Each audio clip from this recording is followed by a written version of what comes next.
Good morning students.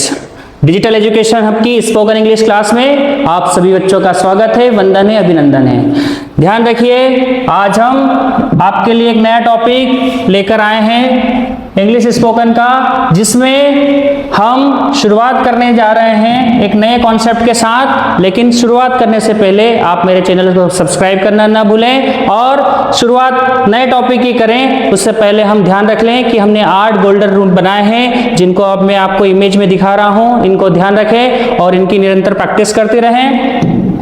हम बात कर रहे थे हमारे इंग्लिश की, जिसकी सबसे स्मॉलेस्ट यूनिट है सीखने की, वो हमारे होते हैं लेटर्स। हमने लेटर्स देख रखे। लेटर्स के बाद हमने देखा था कि हमारे लेटर्स 2 टाइप्स के होते हैं, वोवेल्स एंड कॉन्सोनेंट्स। वो हम प्रीवियसली देख चुके हैं। और यही वोवेल्स और कॉन्सोनेंट्स मिलकर क्या बनाते हैं, आप इस डायग्राम्स को अच्छे से समझेंगे तो आपको पूरी इंग्लिश का कॉन्सेप्ट बहुत अच्छे से क्लियर हो जाएगा। आप देख रहे हैं कि वोवेल्स कॉन्सोनेंट्स मिलकर क्या बनाते हैं, लेटर बनाते हैं। जैसे यहाँ पर एक वोवेल्स और कॉन्जुगेशन के कॉम्बिनेशन से यहाँ पर एक लेटर कैट बनाया गया है। यही लेटर मिलकर क्या बनाता है, वर्ड्स। गलत हो गया, काट दो। यहाँ पर इन्हीं वोवेल्स कॉन्सोनेंट्स लेटर से मिलकर क्या बनाया गया है, वर्ड। क्या बना है, वर्ड्स। देख रहे हैं आप, book, dog, house, tree and friend, ये डिफरेंट प्रकार के वर्ड्स हमने बनाए हैं वोवेल्स और कॉन्सोनेंट्स के कॉम्बिनेशन से। यही वर्ड्स आगे अगली स्टेप्स में जाएंगे तो बन जाएंगे sentence. Sentence it is the important part of our English. हमको पूरे इंग्लिश में सेंटेंस का फॉर्मेशन, सेंटेंस का बनाना ही सीखना है कि सेंटेंस को कैसे बनाया जाता है। और सेंटेंस ही सारी चीजों को परिपूर्ण करता है और इस सेंटेंस से ही आगे चलकर क्या बनता है, पैराग्राफ बनता है। आप देख रहे हैं यहाँ पर एक पैराग्राफ भी लिखा है जो हमारी बुक के टाइप में दिखा गया है आपको। तो हम इस स्लाइड से, इस प्रेजेंटेशन स्लाइड से समझ सकते हैं कि हमारा इंग्लिश का फॉर्मेशन क्या रहेगा। सबसे इनिशियल स्टेज लेटर्स की है। लेटर्स वर्ड्स बनेंगे, वर्ड से सेंटेंस बनेगा और सेंटेंस से पैराग्राफ बनेंगे, जो कि हमने ऑलरेडी डिस्कस कर चुके थे। आज हम इसके बाद नई चीज में आते हैं नेक्स्ट पार्ट में, कि हमारा जो सेंटेंस होता है उसके 4 मेन पार्ट होते हैं। 4 main parts, subject, helping verb, main verb और ऑब्जेक्ट, जो भी हम डिस्कस कर चुके हैं। कि सब्जेक्ट की पहचान होती है हु। सब्जेक्ट की पहचान किससे होती है, कि करने वाला कौन है, ठीक है। और हेल्पिंग वर्ब, जिससे हमारा टाइम जुड़ा हुआ होता है। मेन वर्ब, जिसको हिंदी में हम क्रिया बोलते हैं। और अदर पार्ट्स को हम बोलते हैं ऑब्जेक्ट्स। जैसे आप एग्जांपल देखेंगे, रिया इज रीडिंग अ बुक, तो यहाँ पर रिया एक सब्जेक्ट है। हेल्पिंग वर्ब इसका यूज किया गया है। रीड में हमने ing लगाया है और बुक यहाँ पर हमारा क्या है, ऑब्जेक्ट है। आप देख रहे हैं डिफरेंट एग्जाम्पल को हम लोगों ने डिस्कस किया है यहाँ पर। अब आज का जो नया टॉपिक है, नया पॉइंट्स है, वो हमको डिस्कस करना है कि हमारे सेंटेंस के जो 4 मेन पार्ट है, उसमें जो सबसे पहला पार्ट है वो है हमारा सब्जेक्ट। सब्जेक्ट जिसको हिंदी में बोला जाता है कर्ता।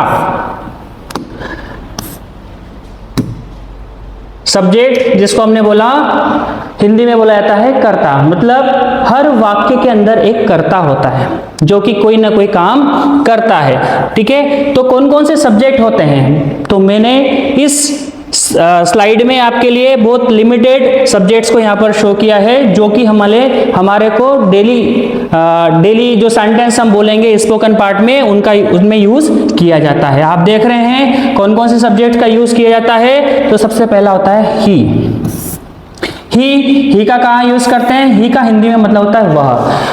ही का प्रयोग किसी लड़के या पुरुष के लिए होता है। आप देख रहे हैं पिक्चर के साथ भी इसको दिखाया गया है ताकि आपको और आसानी से समझ में आ जाए। सेकंड हमारा सब्जेक्ट होता है शी हम यूज करते हैं लड़कियों के लिए, लड़की या महिलाओं के लिए यूज करते हैं। उसकी भी इमेज दिखाई गई है यहाँ पे। नेक्स्ट पार्ट होता है इट जो पार्ट होता है, इसका मतलब भी वह होता है। ही का मतलब भी वह, शी का मतलब भी वह, इट का मतलब भी वह। लेकिन अंतर किस बात का है, ही लड़कों के लिए है, शी लड़कियों के लिए है। इट किसी निर्जीव वस्तु के लिए हम क्या यूज करते हैं, वस्तु या जानवर के लिए हम किसका यूज करते हैं, इट का यूज करते हैं। अगला सब्जेक्ट है हमारा नेम को बोलते हैं नाम। किसी भी नाम, राम, श्याम, मोहन, सीता, गीता, मीना, ये सारे नाम का हम यूज करेंगे तो वो भी हमारा क्या होता है, सब्जेक्ट, जिसको हिंदी में बोलते हैं हम कर्ता। अगला सब्जेक्ट है हमारा आई का हिंदी में मीनिंग होता है मैं। आई का मीनिंग क्या होता है, मैं। नेक्स्ट सब्जेक्ट है हमारा यू। यू का मतलब होता है तुम। यू का मतलब क्या होता है? तुम। अगला सब्जेक्ट है हमारा वी। वी का मतलब होता है हम। वी का मतलब क्या होता है? हम। अगला सब्जेक्ट होता है हमारा दे का मतलब होता है वे। तो ये हम देख रहे हैं इस स्लाइड में हमने ऑलमोस्ट सारे सब्जेक्ट्स को कवर किया है। यही सब्जेक्ट का सेंटेंस फॉर्मेशंस में हम यूज करेंगे। आपने देखा कि हमारा सब्जेक्ट, हमारा जो सेंटेंस होता है वो 4 मेन पार्ट से मिलकर बना होता है। Subject, helping verb, main verb और ऑब्जेक्ट। उसमें से जो हमारा फर्स्ट पार्ट है, वो फर्स्ट पार्ट हमारा सब्जेक्ट है, उसको हमने बड़े आसानी से क्लियर कर लिया। एक बार रिवीजन करेंगे। ही मतलब वह, शी मतलब वह, इट मतलब वह, या कोई नाम, सीता, गीता, मीना, राम, मोहन, श्याम।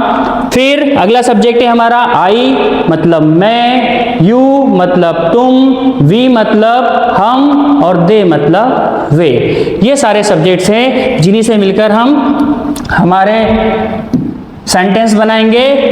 तो आप ध्यान रखें बच्चों कि आज हमने सब्जेक्ट को डिस्कस किया है। अगर आपको इसमें कुछ भी इशू आता है तो आप हमें कमेंट करके बताइए। और ध्यान रखना है, बार बार मैं एक मोटिवेशन लाइन बता रहा हूं कि हमको गलतियों से नहीं डरना है और मेहनत करना है। और मेरे साथ साथ रेगुलर इंग्लिश के सेंटेंस का यूज कर और बोलकर जल्दी से जल्दी इंग्लिश स्पोकन की क्लास को कंप्लीट करना है और इंग्लिश बोलना सीखना है। धन्यवाद।